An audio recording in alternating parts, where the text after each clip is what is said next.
Hello! You join me on the M62 on my way back down from York. So it's Friday. I hope you can hear me. I got my window down because it's 23 degrees. I've got no aircon. Yeah, Friday then. It's Saturday, Sunday. It's going to be a good weekend, everyone. Everyone's got a nice, chilled weekend in the sun, aren't we all? Yes, that's what we need. We need some relaxing time. Anyway,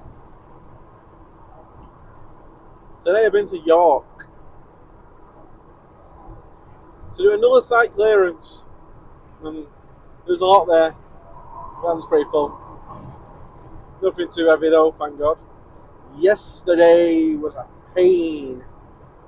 Yesterday was my first day back on the road. And my first day back on the road, well, I probably pushed myself a bit too hard with my sore knee. It's feeling much better today. Yesterday, it wasn't happy by the end of it. So, I got loaded on Wednesday and drove down early hours of the morning to Great South Ockenden. South Ockenden was my first delivery yesterday. Shoot that window. And then I had two site clearances. The first one in Harrow, the second one in North London somewhere. And in Harrow, my God, I got there and there was far too much for one van. Not size-wise, weight. My God. So we phoned in a second van. We got in. Adrian Tommin is in the WhatsApp group. Thank you very much, mate.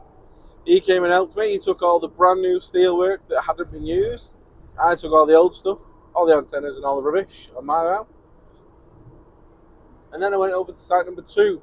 And site number 2 should have been a couple of pallets, a couple of cardboard boxes. I think they need lessons on what a couple means. My God. Loads of them. The van was rammed and it felt heavy, but it wasn't too heavy. And I got stuck in loads of traffic. But, hey, it was a good day's work. Good paying day. But with being a little bit ill and with being a little bit ill and being a bit unable to walk, I missed out on working Monday, Tuesday, Wednesday, and it cost me a few pennies, but all the jobs got covered by good lads that did them properly. Now, you remember some of the earlier videos I did. I just had absolute idiot drivers that would pick up, take 6 hours to do an hour job, or start arguing with customers, and I had a nightmare with drivers at first. But building the WhatsApp group and stuff like that, and just talking to other drivers, if I do need to book anything out on the CX, just triple checking that feedback before I book it, then it's actually going quite alright using subcontractors. So on Monday, Andy P, he actually came to my house on Sunday, and him and his daughter loaded the van. I really, really appreciate that.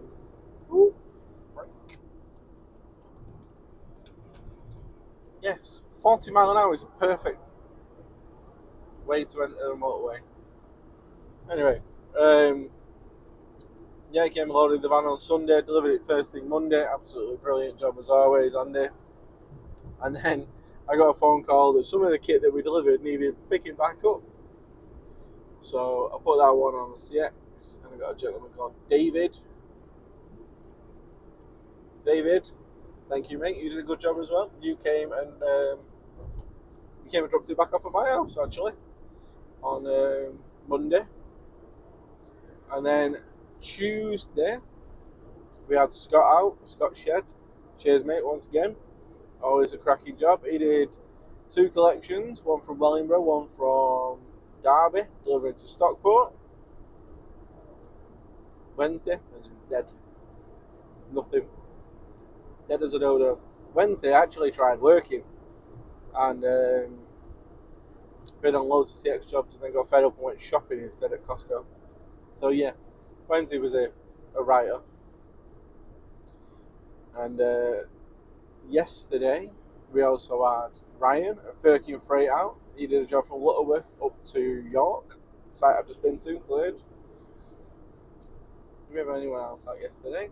I don't believe so, but we've also got Shane. Shane's out today doing a job from Uxbridge up to Widnes. And my point of that was, most of them I could have done myself at the start of the week and I would have earned more money. But at least I know I've got lads that I can rely on. I can stick in a WhatsApp group or just speak to Andy or speak to Ryan or speak to anyone and just say, hi mate, I've got this, can you sort it out for me? I can't do it myself for whatever reason. Even if it's just like an extra job that I can cover, or it's my job that I can't do myself. And I really appreciate that. Like, when I started on my own and I started posting jobs on the CX, I was having a nightmare. Honestly, some of the drivers I've encountered, I don't know how they're still going. I really don't. It's baffling to me how they get away with what they do, like co-loading and earn it with a completely different driver rocking up to deliver something than the one that was supposed to pick it up, and just hours late and I've said co-loading, but going to pick up other jobs for the next day on instead of dropping mine off straight away. It doesn't make any sense. Like, you get into the courier industry to move people's goods.